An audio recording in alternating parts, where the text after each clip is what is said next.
Hey there, welcome back to Reddit XO, the best channel for Reddit cheating stories. Be sure to like, subscribe, and hit the bell notification for more stories like these. I happened to walk in on my son having with my brother's wife. I, 44F, walked in on my son, 18M, having with my sister-in-law, 34F, brother's wife, in a cabin, and I believe they had been having for quite some time. My brother, 37M, moved in with us in February with his wife and 2 children, my husband, 44M, and I have a large house on a farm. My husband is a farmer, and we thought it would be a good opportunity to stay together as a family and for my nieces to spend time on the farm with everyone working from home. My 3 children reside with us, the eldest is 18M, and the other 2 are 16F and 13F. On the day my brother arrived, I went grocery shopping with my son, and he went to the pharmacist to get his workout supplements, while I bought groceries. When we arrived at the house, I noticed condoms in my son's plastic bag. There were 2 packs of 36 condoms each, for a total of 72 condoms. I didn't think much of it because he had gotten a GF and wanted to be safe. Everything seemed regular until last month when they left on their run, but I was up baking, and I never saw them do any rounds around the farm, which was strange. I asked about it, and they stated they decided to hit the road. I thought nothing of this, everything seemed normal. My SIL and son appeared to have a strong bond.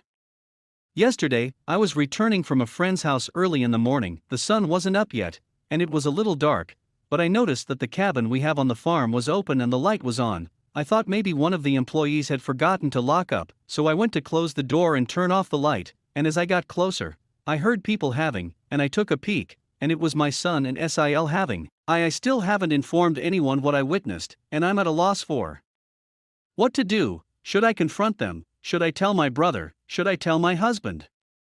I've been thinking a lot, and I'm sure they've been having for a long time. Judging by the condoms, my son was usually at the house and never brought a girlfriend. The morning runs around the farm. Do they really go for a run, or do they have, and their close friendship? Update. I'd like to start by thanking everyone for all of the advice I received in response to my original post. I apologize for not responding to any comments. I believe I only responded to one, but my mind was all over the place. I'll do my best to keep this update brief. As many of the responses indicated, I chose to notify my husband first, and then go from there. My husband lost it. He first thought it was a joke. We discussed the situation and decided that we should first discuss it with our son before telling my brother. We confronted our son with what I observed. He already knew what was going on since he saw my Reddit post and put 2 and 2 together. He didn't dispute anything. Instead, he confessed, telling us that he and his SIL had been having since February of last year. He was 17 at the time. My son claims it all started at his SIL's birthday party, where they got drunk and had in a restroom, and they've been meeting at hotels and sneaking off at family events ever since. My husband lost it after my son's confession and told him to leave the house and go to our apartment in town, because he didn't want to see him in front of him at this time. My husband stormed into my brother's room after my son had left and told him everything. SIL was not in the house at that moment. My brother lost it and packed his belongings, took the kids, and left. When he inquired where my son had gone, he said he intended to teach him a lesson, which we did not tell him, and he eventually departed. SIL did not return.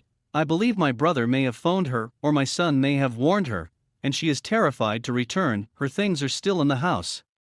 My daughters overheard everything and are horrified that their family may be wrecked. They miss their brother and are terrified that my husband would never let him back into the house again.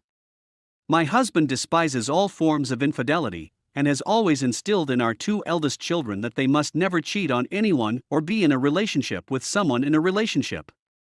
I know I did nothing wrong, but how will I ever look my brother in the eye again? He won't answer calls or texts, and my husband said I should give him time to heal. My kid has fled the condo because he is frightened of what my brother will do to him, and he is currently hiding at a friend's house, which he will not name. There is no word on SIL.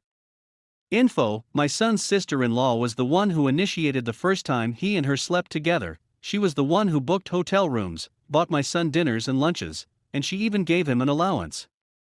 Story number 2. My 34 male wife, 34 female, has discovered that she is having an emotional extramarital affair with her college crush. Thank you for taking the time to read this. 18 years ago, my wife had an emotional infatuation on a boy in college. However, he did not accept her proposal at the moment. But they've stayed in touch on and off throughout the years via social media. My wife told me everything I needed to know about him, and they were simply friends until lately. I discovered yesterday that they have been extremely intimate on social media for over a year. I saw all of her texts, and the guy had been asking for pictures of her in revealing clothing on a regular basis.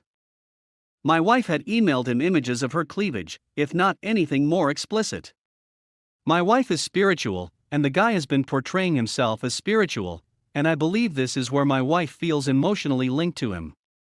I am in tune with you, she said at one point throughout the talk. Mentally, we are married. I adore you. I'm not sure how far they've progressed because they may have recently changed to Telegram, which is much more secure. I was enraged, but I calmed myself and approached the situation rationally. I have 2 children, and they must not be affected in any manner as a result of this. I acknowledge that I have been so preoccupied with work because I am upskilling and transferring to a better position. I also work the night shift and have 2 children. This resulted in me sleeping late at night in the other bedroom alone for nearly 2 years. She goes to bed early with the kids. Zek's life is naturally non-existent. While she has a great deal of respect and concern for me, and is always available when I need her, I believe she drifted away due to a perceived lack of emotional support and a lack of Zek's life. I tried being bad with her today and asked for Zek's, and she was ready in a second. We had a terrific time, and she was really immersed in it. Despite the pain, I am determined to save the marriage.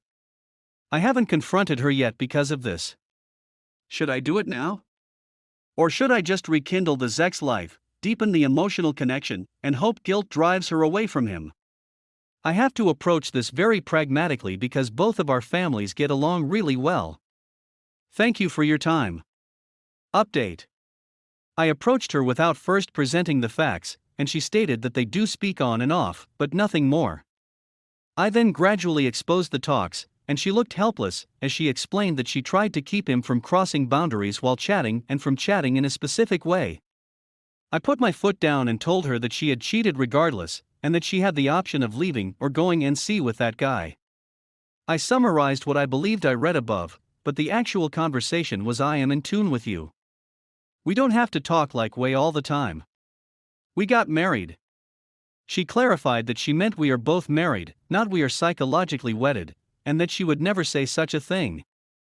She claimed she knew the whole thing was going wrong and had finally put an end to it, limiting communications to casual friendly talk, and showed me sections of a newer conversation in which she expressed her appreciation for me and how happy she is with me. She then regretted that karma had still struck her, and I noticed older chats. She stated she only met him once, when she traveled to her hometown with some friends, and she told me about it. She did let me know. She stated that she has never met him in private. She was always at her mother's house because she was pregnant with our second child. When I queried her about the photos, she said she had sent him normal ones and showed me parts of the chat where he was pressuring her to provide more exposing ones. She claimed she was dumb and delirious in the middle of the night to have sent him 3 suggestive photos.